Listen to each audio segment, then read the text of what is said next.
It's an everyday thing. It's an everyday thing. It's an everyday thing when you let your nuts hang. I'm the oldest of 4 kids, and we lost our father 3 years ago.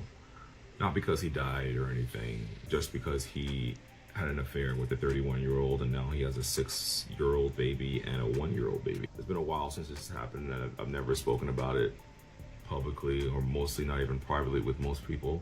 But I just had an interview with a magazine, and they asked me how many siblings I had, and I was like, oh, I'm one of 4. And then I was like, oh no, I'm one of 6, because there are now 2 new girls. One is 1 and I'm 37. Like, how the fuck does that happen? That's supposed to be my child. 2021, I went to visit my parents in July, on July 4th weekend, and it was a beautiful time. Like, it was like my dad was in the backyard watering plants, my mom was under a gazebo. I had a beautiful visit. And then I go back to LA, and I'm in a writing camp in Joshua Tree, and my mom FaceTimes me like 15 times, and I'm like, we don't even have that kind of relationship for her to be FaceTiming me. So I pick up, and the first thing she says is, you knew? And I'm like, I knew what? What are you talking about? So I go outside, and she's like, you knew your dad had a 4-year-old daughter? And I was like, I have no idea what you're talking about. So I call Al, who's my dad, and all he says on the phone is, and y'all need to mind your business. I'm like, what? You are my business. You're my father. Lo and behold, guys, I had no idea that this was the start of the demise of my father in my life. He lived so far in his duality of both these lives that he had that I don't think he ever thought he would get found out, or he would ever have to explain his other family to us. Needless to say, that was July. My mom told me that she found it a week prior. And let me tell you guys how she found out.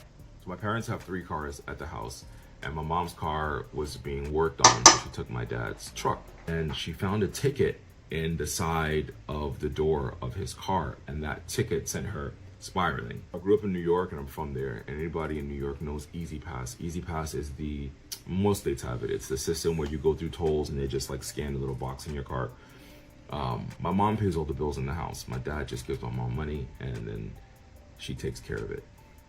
My dad got a new credit card and did not give it to my mother, and then didn't realize Easy Pass was on that credit card. And so my mom's getting all these tickets in the mail every day he's going through. The Easy Pass is not updated, and my mom's like, yo, what's going on? By the way, my dad's retired. So he used to work across the bridge, and now he shouldn't be going across the bridge every day, let alone multiple times a day. So my mom's like, why are you going across the bridge so much? He's like, oh, you know, I'm consulting, yada, yada, yada, whatever. So she finds the ticket, obviously, and the ticket was on the side of the bridge that my dad had been going to. Lo and behold, my mom goes across the bridge. She goes to the ticketing. She goes to like one of the ticketing centers to get information on where the ticket was given. And the lady's like, I can't give you any information. I just can't. And my mom heard the lady's accent. She said she was Jamaican. So she was like, I pleaded to her Jamaican womanness. And she was like, listen to me. I believe my husband is cheating on me. I believe the girl lives here. You're Caribbean. You understand how this goes. And the lady gave my mom the address, which God forbid that she gets caught from this, but she should be fired. Gave my mom the address. My mom goes to the girl's house, knocks on the girl's door. The girl opens the door. She's like, I've been waiting to meet you. What? Girl then goes, I've been waiting to meet you. Al told me you guys are not together. You just live in the same house. And, you know, Alex is always traveling, talking about me. So we've been waiting for me to meet him. And your other son lives in Arizona, and then your other son is in LA too. And my mom's like, are you talking about my kids? Which, as a woman, I'm sure that's insane to hear. So my mom smacks her, obviously. Leaves, calls me immediately. And she's like, yo, I've been sitting on this info. I only called you because I knew once you found out, shit would hit the fan. Obviously, I find out, I call all my siblings, I call my aunt, I call my uncle, and now one of my mom's best friends is rolling up to the house with a bat to beat my dad up. I fly to New York to confront my father, and this man kept coming to the house and locking himself in the guest room, waking up at 5 a.m., when my mom was still asleep, and coming home after like 11 when my mom was asleep so he wouldn't have to confront her. After my mom discovered the girl in real life. By the way, guys, just so you can get a visual, my mom is absolutely stunning at almost 60, and my dad really fumbled. Here's a picture of her. Damn. So, my mom called me. She wasn't blaming me for the child. When she went to the side piece's house, the girl immediately started talking about all of us, like all 3 kids. So my mom just assumed that if she's telling her, oh, I'm waiting for your kids to stop traveling so we can meet up, she's like, oh, my kids knew. So she called me and was like, you knew? In terms of her, how she found out via the ticket, not an Easy Pass lady. So she went to one of the ticketing offices in the town where you can pay. And it was a parking ticket he got at the girl's house. So that's how that worked. So yeah, so now I've called my entire family. So now everyone knows what's going on. So I live in LA. My other brother lives in Vegas. My younger brother lives here. And then there's one brother that lives in the house with my parents. Keep in mind, my youngest brother, who's 2019, is special needs. He's autistic, which is a very important part of this story. For about 1 week straight before I book a ticket to come to New York, my mom is calling me every day. I'm on the phone with my mom for about 2-3 hours. And then my dad is calling me every day for about 2-3 hours. And this was so taxing on me because my parents weren't talking to their friends. They weren't talking to my other siblings. They were just talking to me. My parents had me at a very young age. They had me at 18 and 19. So we've kind of been adults, like at the same portions of our lives, if that makes sense. When I graduated college, my parents were my current age. Needless to say, I found out way too much information about their personal relationship just because they trusted me, because they didn't want anyone knowing their business. In fact, my mom told me several times, don't tell anybody my business, just because she was embarrassed. And don't worry, now she knows that I was going to share this, so it's fine. Let's get into the girl and how that situation happened. So my father has been one of the best fathers I could ever have on earth, which is why this whole scenario and him being not in my life is really jarring and impacts us severely. My dad was a very hands-on father and very loving, which is just like I've learned to love through the love I had of my dad. But my dad owns a construction company, and about 10 years ago, he got a contract to redo a chain of hotels in Westchester. And during that time, he met this young Colombian girl, who at the time I'm assuming was 21, 22, which is crazy. And that's when I guess they started their relationship. In that same time, my parents were going through a really tough time, and my mom actually left. And my dad was the one begging and pleading for her to come back. I remember I was young. I was in my early 20s, but I remember he called a family meeting with my grandma and my mom's friends, and he was like, I want you, you can't leave me. And my mom told him, lay everything on the table right now. If you lay it all on the table, we can move forward. And my dad obviously didn't lay this relationship with this girl on the table. What makes it worse is my mother, when the girl opened the door, she recognized her because my mom would sparingly go to my dad's, the main hotel and bring him lunch or stop by and see him. My younger brother, the one right under me, he worked with my father or for my father for the summer. He also knew who the girl was. So it's really crazy that this girl saw my family and then still proceeded to, I guess, go after my dad or vice versa. I don't know. I'm not trying to blame her. My dad's completely in the wrong for this today. Now, I mentioned that my dad was a great dad. That doesn't mean he didn't have his character flaws because he's human. My dad is a narcissist and he's a mental manipulator, especially when it comes to my mother. There's a lot of issues that, we've all dealt with him over the years, but that was superseded by just how good of a dad he was and how much he cared. I say that to say that's the only thing I can kind of wrap my head around as to why he has zero accountability for what he did. But my dad was going to the house every day, locking himself in the room and not speaking to my mom. I fly to New York. When I get to New York, my dad starts coming out of the room and starts like going in the kitchen, making food, humming. And I'm looking at him like, yo, dude, are you serious right now? And he's like, yeah, what's up? Like very, like almost as if what he did was okay and we should all be okay with it, if that makes sense.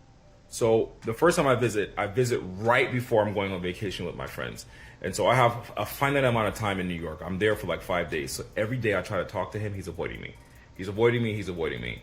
Him and my uncle, my dad's brother, were working on their friend's house. So I just like popped up one day.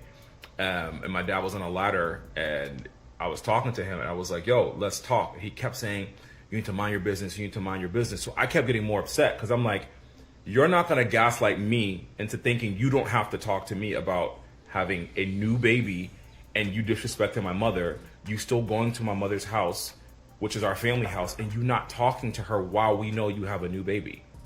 And in this moment, I'm walking, my dad's on a ladder, I walk up to the ladder and my dad gets really, I've never seen him get nervous because I'm cursing him out. And we're black, you know you don't curse your parents out, but I'm getting off all, you're fucking stupid, you know, you're really an idiot, da-da-da. So as I'm walking up to him on the ladder, I can see him get nervous, so he comes down. Then he's finally like, okay, let's talk. So when I talk to him, there's two signs of narcissism for me. There is the nothing is my fault, I'm perfect side of it, and then there's the you have to accept what I'm saying and you have to accept my reality side of it. And my dad presented both of those.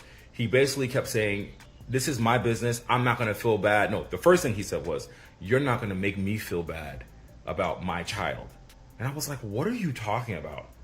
I literally don't care about this child being born. I don't care about your relationship. I don't care about you cheating. What I do care about is you taking the time to talk to your wife of almost 40 years and talk to your children about you having a new baby. I said, if you don't do that, I'm not sure I will ever meet my sister. And he looked at me and said, I've come to terms with the fact that you guys may never meet her. And I'm fine with that. Dog, what are we talking about? So I'm getting increasingly frustrated with him because I'm like, there's nothing more confusing than you looking at a man that you've known your whole life, and then that man is not the man that you recognize. My father is a person that taught me how to communicate, taught me how to express myself. He was always saying the importance of learning, the importance of education, the importance of communicating effectively. And in this moment, this man is being like a bigoted, like idiot. And it took me an hour and a half for him to be like, oh, I guess I need to talk to you guys about this because I guess it does impact you. And I'm like, I'm looking at this man in his eyes and there's like no life there that I know. And I'm like, yo, what's going on with you? So I ended up leaving. I leave the conversation and I go home. In that conversation, I'm like, Dad, you can't come home and stay here. Why don't you go stay with a new girl? And he says, verbatim, I'm not living with no woman again. I'm gonna get my own spot. And I'm like, but you have been living with your wife and going to this girl's house. Just so you know, guys, my dad has not missed a single birthday, a single holiday, a single day at that lady's house, but he's never slept over there ever. So she's kind of dumb also because my dad comes home every single night. So the day before I leave for my vacation, she knew what she was getting into. Is up at like 7 in the morning and he's like playing music. He's humming. I hear him singing. He's in this, like, you know, in the shower getting ready. I hear him ironing. And it's funny because I didn't think anything of it, but my mom did. So my dad left and my mom followed him immediately out the door. And she says to me, I've been married to your father for almost 40 years. I've been with him since we were 16. I know when my husband is going to go do something. And keep in mind, my dad's a construction guy, so he doesn't really dress up all the time. So my mom followed my father out the door. My dad drove across the bridge, obviously to the girl's house. And this is why I kept saying my dad is stupid. And he's one of the smartest men I know. But I keep saying he's stupid because he forgot that my mom had the address of the girl's house. So my mom pulls up in front of the girl's house probably 15, 20 minutes after my father. And what does she see? My dad's coming out of the door with the girl, his baby, and a stroller. And my dad literally froze, my mom said, turned around and went back in the house. And that's the last day we ever saw my father. Damn. Everybody here, that's from part 1 and part 2. Thank you for all your kind words. Like I said, I'm sharing this for anyone who may be going through this, and from the comments, I'm seeing how common it is. I know many of you are asking, so just to make it clear, here's some photos of my parents and some photos of my dad. I just want to specify, in this story. Good looking the whole time couple. that my dad is talking to me on the phone while I'm in LA, and then he speaks to me while I'm in New York. He's not talking to anyone else. That behavior is very frustrating for my entire family, because from the man that he was, we would just expect him to sit us down, have a conversation, and be like, okay, look, I've been cheating for the past 10 years. I have a 6-year-old daughter, and this is what it is. None of us actually really care. And it's not the child's fault that the child was born. What I do care about is my dad's inability to speak to us about the baby. So we have not met our sisters because it's impossible to meet a baby when your parent doesn't foster that bridge or foster that relationship. So instead of talking to us, he just left. This story would be so much more amicable and less traumatizing if my dad would have just handled this the right way instead of doing the next set of things that he did, which were just completely diabolical. As I mentioned previously, my little brother, baby brother, is autistic. Why that part of the story is so crucial is that my dad and him had the most special relationship. And if anybody has anyone in their family or knows anyone on the spectrum, routine and consistency is like one of the biggest things for them. And when they fall out of that routine, it kind of triggers them. They get anxious. They get, very out of it. And the fact that my dad left, I don't care about, I mean, I do care about me, but the rest of us are grown, but to leave your child, who at the time was like 17 or 18, who needs you, who does a routine with you every day and every night, to leave him and not care is, I think it's unforgivable. And I think the point of this story that I'm telling is that there are so many times that my dad could have just stepped up and been like, okay, cool, I'm the dad, this is what I did, let's move forward, and we still would have been in his life. But he's done so many things that are unforgivable, and for me, one of them is leaving my brother to start saying, hey, my dad died, which is how he processed it in his mind. My parents are super active in my community, and I have a large family. We get invited to a lot of things. So as this all is happening, my god brother's getting married, and everyone's asking me where my dad is. Everyone's asking my mom where my dad is. People are having weddings, people are having events, socials, and my parents are getting invited. And my mom is just showing face in the community. My mom is also a minister. She also runs a food pantry, which is also a crucial thing. So whenever we come home, we always help my mom with the food pantry. And a part of that food pantry is baby needs. And so my little brother had a baby, and he was in New York. And when the baby was born, he was living in New York. So whatever's left over from the following week, my mom divvies up between people. And my brother said that my father was always fighting him for baby products. And when things happen and you think back, like, why the fuck was he fighting for baby products? It's because he had a fucking child. We have these moments where we think back to things that, weren't adding up. Another example, me and my brother, the 25-year-old, took my dad out for drinks in that same July. And he sat there and told my baby brother, you need to get yourself a Spanish woman. They take care of you. They love you. And I'm like, what is he talking about?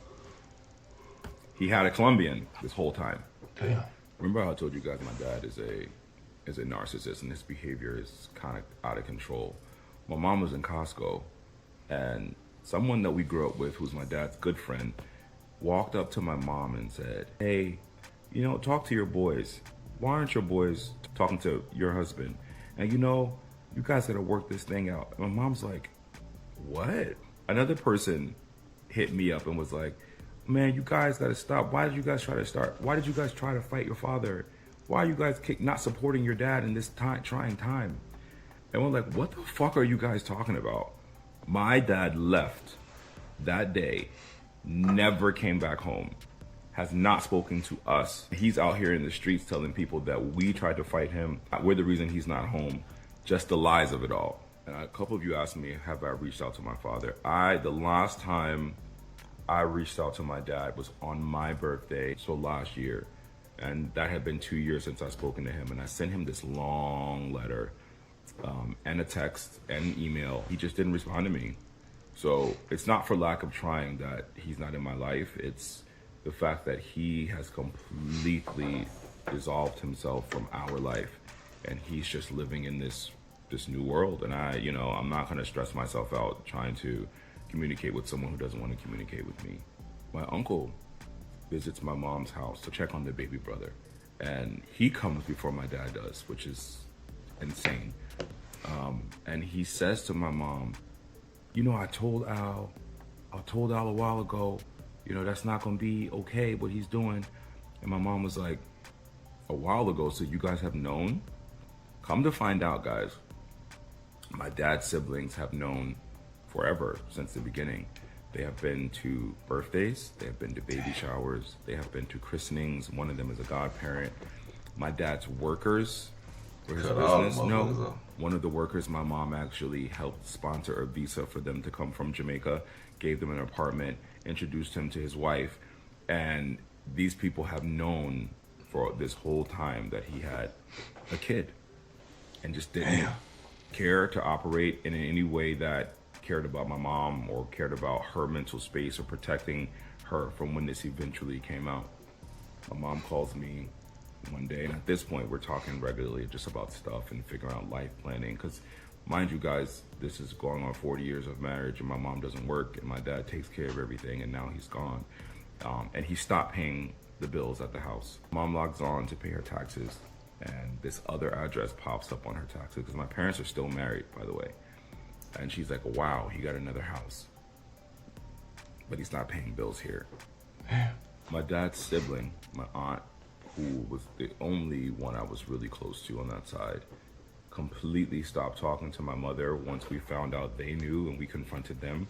She stopped talking to my mother. I have not spoken to my dad's family, like none of them, because in this whole process, I've stuck with my mother so hard, completely ostracized and isolated in this instance. And she was one of the people who rode for my dad and rode for the hardest. So fast forward to February, my mom calls me and I can hear in her voice that something's going on. And she's like, how's your day? And I'm like, what's good, Mom? What's going on? She's like, so your dad has another baby. Damn. I was like, what do you mean he's another baby? She's like, I logged on to Facebook and your Aunt Pat posted a photo of the girl's birthday or whatever. And so I'm like, there's no way his sister would go post these new babies. And lo and behold, I go online and I go to my aunt's page and I just look for it. Because once again, upsetting my mother as a family unit is worse than anything you can do to me. So I scroll down and I find this picture, and honestly, if my aunt never posted the picture, I probably would have never seen what my sisters look like. But she posts the picture and then she tags my grandmother, my uncles, my aunts, my cousins, doesn't tag my father, doesn't tag any of us. And she's like, my beautiful nieces, on a public forum. What's most confusing about this is everybody in the comments are just like, oh, they're so cute, they're so cute. And so I'm like, does anybody know whose kids these are? Like, how would she have nieces? And at this point, guys, we're still keeping this under wraps as much as we can. So nobody really knows that my dad is not home. And, you know, he's telling people on the streets a little bit. But I say, fuck it. And I'm like, oh, and I comment, oh, I'm glad you posted them, because if it was up to your brother, I would never know what they look like. Do you know what this bitch says to me? Oh, what? That my brother can make beautiful nieces and beautiful nephews? And I'm like, yo, my entire family is now gaslighting me into believing that whatever is going on is okay. Mm-hmm. Like, no one has to mention the birth of these babies. No one has to mention what happened.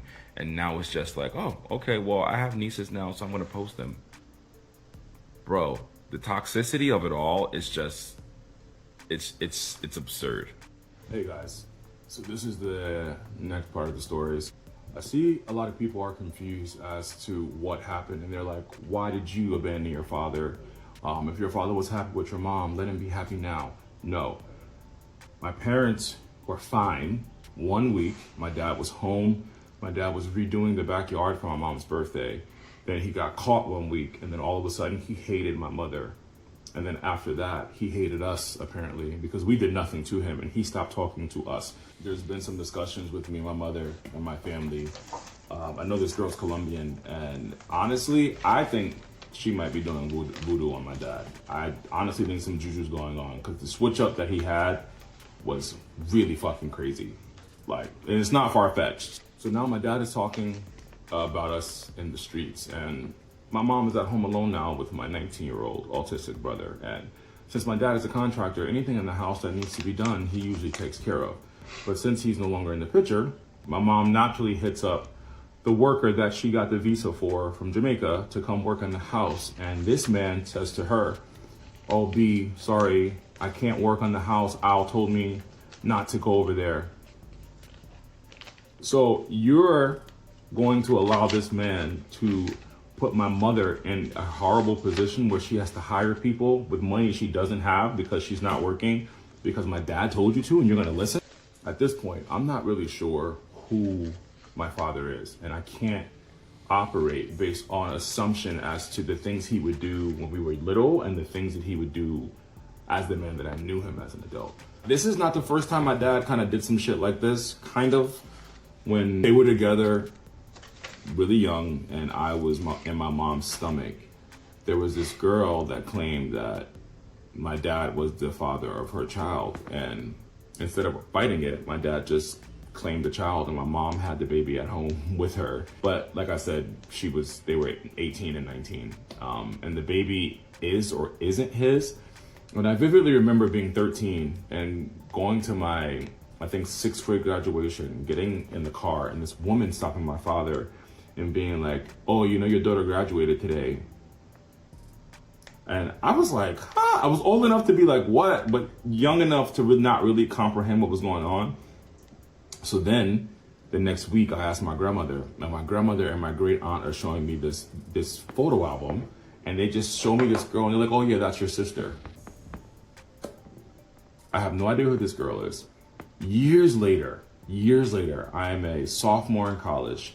I come home to visit my father, and he says to me, "Hey, I need you to find this girl on MySpace." This is MySpace days. And I'm like, "Why?" He's like, "I need you to find this girl because she's your sister, and I need you to befriend her." What are we talking about, Al? What are we talking about? So I find this girl, I befriend her, and it's just like super awkward, but she knows all about me. She knows all about like my life. And so obviously her mother's been keeping her abreast of, you know, her brothers. And then I fall out of contact and I never speak about her again. My dad never brings her up again, and we never talk again. One of my dad's really close friends, who is my younger brother's godfather, all of a sudden in this last year hits my mom up, and it's like, "Hey B, listen, let's talk. Al wants to make it real easy. He just wants this, he wants that, he wants that." And my mom's like, "Why is he talking to you and not talking to me about anything that occurred?" So my mom told me this, and so I called this man and I cursed him out. I was like, "Do not call me, my mother, anybody on behalf of my father again. If he wants to step up and have a conversation about what occurred and about how to move forward with separation, then we're able to do that. If not, don't you dare let him be a coward through you." This whole time, my mom finally is in therapy, which, you know, for Black people is very hard to do, but she finally joins therapy and she's not okay. You know, I think the hardest thing about this whole process and what hurts the most is, yeah, I lost my dad, but seeing the pain that my mother is going through and has gone through, I can just never forgive him for his actions. And even if he did come around now, I don't even know how I would even begin to try to repair a relationship with him, if that's at all possible. I was the executor of my dad's will, and then I was the beneficiary on his insurance. And halfway through the year last year, I get a notification that you have been removed as the beneficiary from insurance. And I'm like, what the fuck? Why have I been removed as a beneficiary for his insurance? Mind you, this insurance policy that my mother pays for, because she pays for, make sure the bills in the house are ran. Do you know this man removed me and added this girl as a beneficiary to his life insurance policy that my mom has been paying for 30 years? Not only that, his will and testament was changed because I was notified. And when that happened, I said, "Okay, Mom, we have to get legal. We really have to go to legal route. I know you're trying to remain very insular and keep it in the family and figure it out, but we gotta get legal."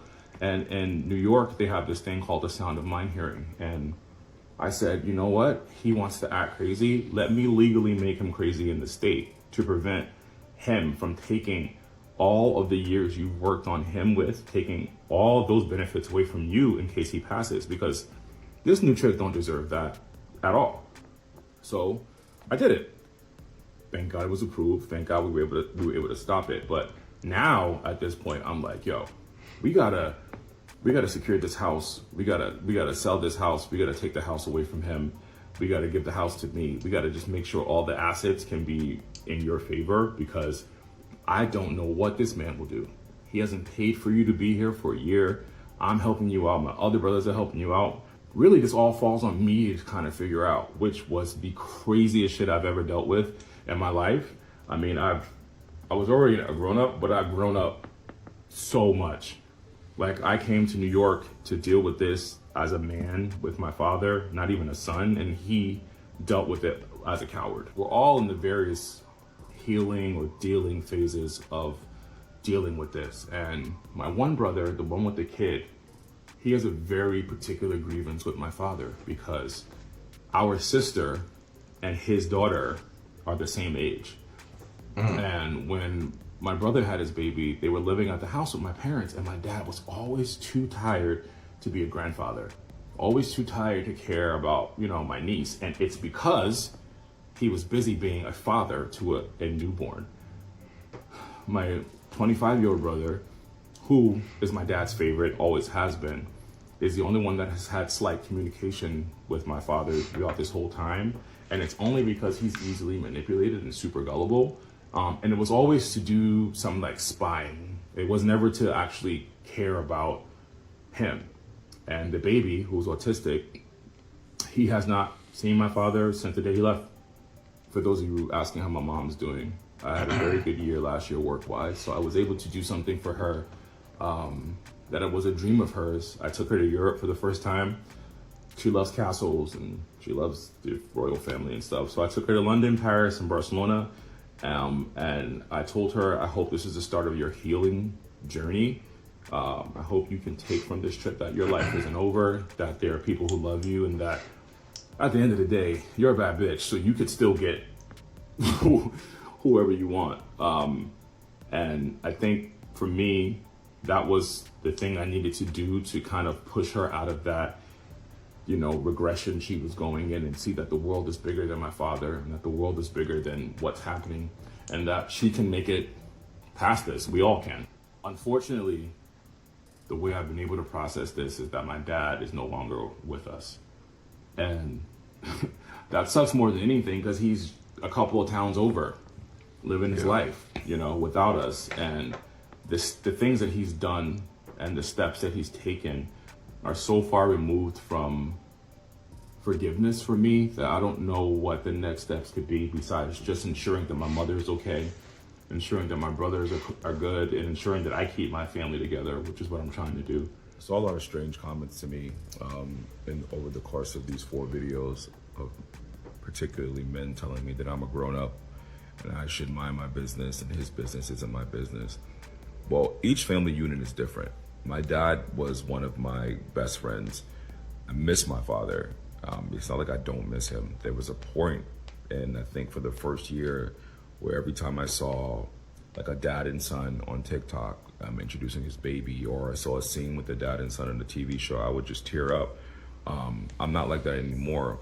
But for you to tell me that I should just forget my father and move on, lets me know that you probably don't have a good relationship in your life with your father, or you never had one. Regardless of the fact of what he has done, it's impossible to erase 33 years of life and memories that I have with him. I think the worst part about this whole story is my father's family siding with him, enabling him, and just accepting the behavior that he has done.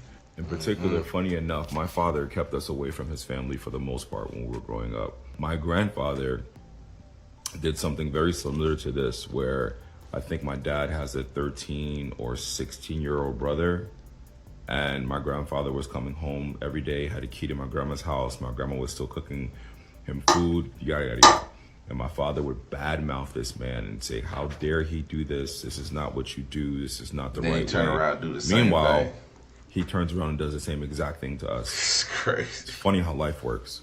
That same aunt who posted those pictures and said those comments to me, obviously I've washed myself clean of all of them, but she to this day responds to every single story I post on Instagram as if everything's cool.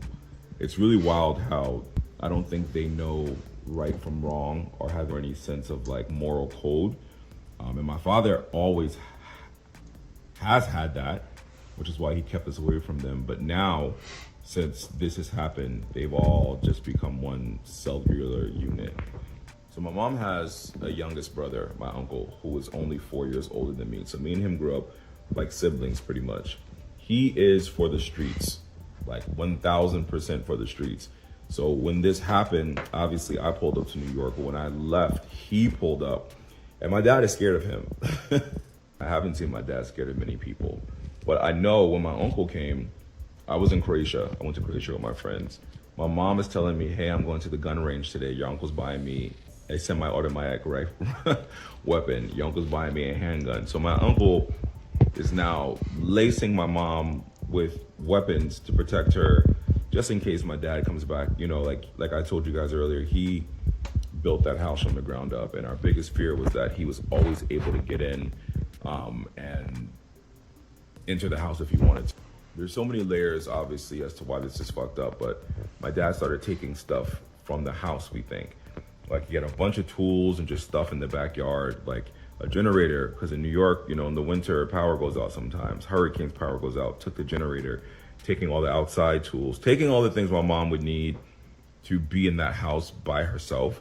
And if you're a man that fucked up, you wouldn't want to leave your wife to fend for herself, but apparently he doesn't care.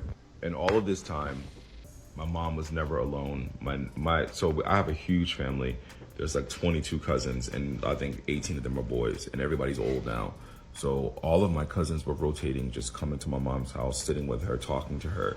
So my dad created this narrative that we were trying to kill him, and my mom was set out to hurt him because she always had niggas around him.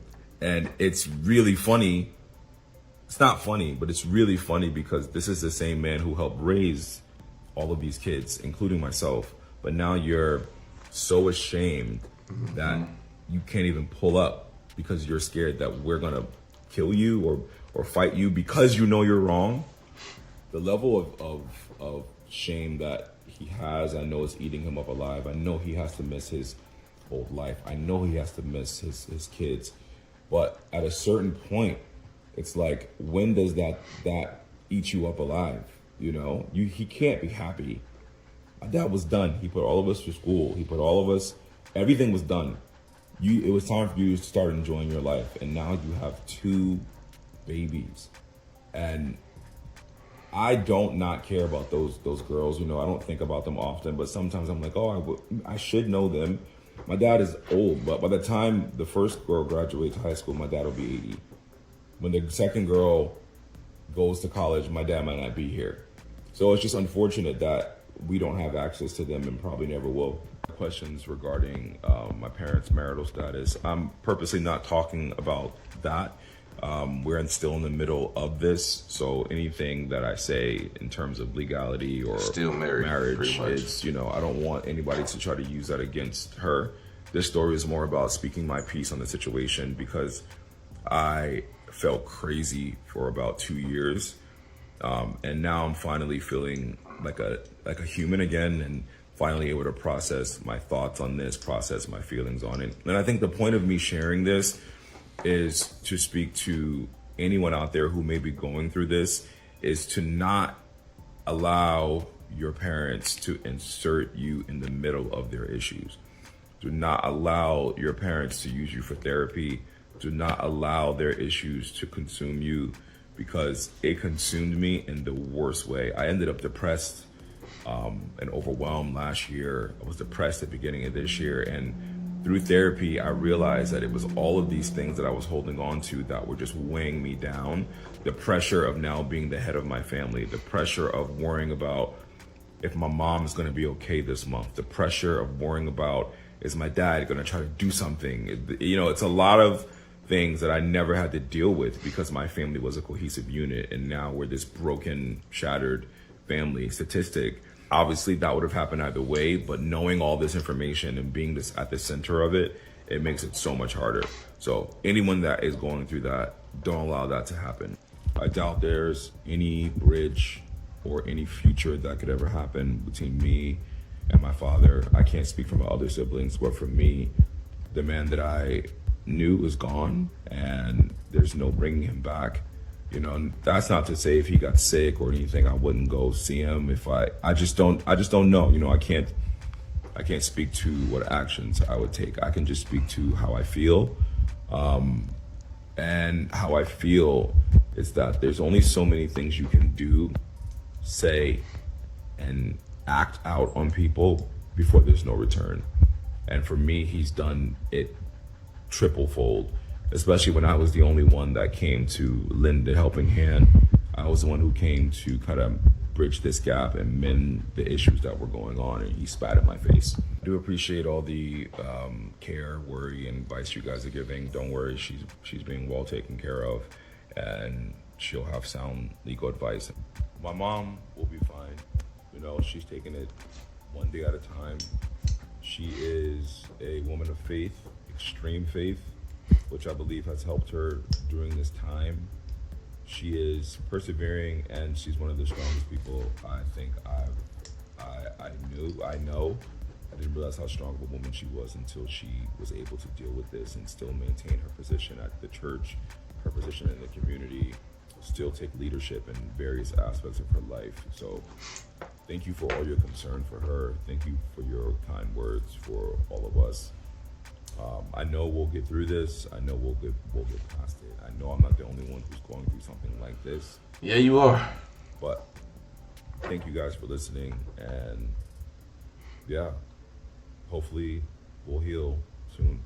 Bye. What to do, everyday people, man? It's your boy PJ. Today we back with another lit video. We back in the confessional, and yes, we staying lit, big dog, man. Shout out to my everyday people who rock with me every day. Shout out to my player partner, Lucky Woods and Deals. He keeps it lit. Make sure you guys like, comment, and subscribe to this video. Let me know what y'all think about it in the comment section. Make sure y'all click the link down below. We got the HiveMindLabs.com. Okay, get the super fat burners, unbig that back. All right, let's get into it, big dog, man. So, it's a crazy situation. I'm sure it happens a lot where you see, you know, it's easy, having easy access to these women nowadays. There's more babies being made out of wedlock while married to a woman. It's crazy. He did the mom wrong, absolutely. And I salute the son for, you know, standing up for his mom, because it doesn't seem like his mom was standing up for herself, and to a certain degree. Like, he really held his dad's feet to the fire, because had he not, that man would have ran all over that woman. And I'm just shocked to hear that. I believe he's allowed to feel however he wants to. Again, I heard of these people. I was thinking about these people coming on TikTok, and just, I'm like, is this therapy to y'all? What does this give you to get this off your chest and let the world know publicly? I'm not saying embarrass, but embarrass and shame the trauma that your family has and what did go through. But again, everybody thinks different. This may be therapeutic. He spoke well in this story time. Usually we gather a bunch of ratchet people. We've had some good people with some etiquette in telling the story. So this is no different. And he told a tough part of his story. Like, when he was talking about his dad, man, I don't know. But I did lose my father, but it wasn't for this reason. So I miss my father. So I know how much he misses his father, that his father is here, but he's not. Because if I could have my daddy, if my dad was alive on this earth, I would be there. wherever he is. And even if he cheated on my mama, I would still be there. Because that's my dad. And thank goodness he didn't. But I'm just telling you. So I can understand what he's going through in the amount of emotions. Because if this happens to your daddy, if this happened to me, I would be like looking at my dad as a true champion. Like, man, you the man. But then you find out you got a whole nother baby out. Like, dude, what are you doing? That's supposed to be me, not you. Me. But oh well. It should be me. My dad shouldn't be out here having babies out of wedlock. Cheating on my mom. And he got caught in the worst way. Again, he wasn't keeping up the routine. Like I said, men have routines. Women follow those routines. And when you step out of line, she gonna assume you cheating. And if she finds something, you probably cheating. Crazy situation.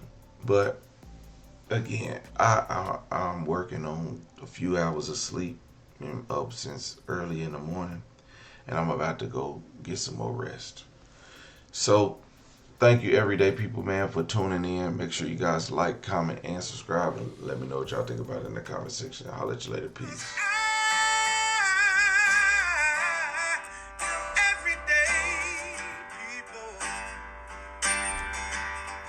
Day and night.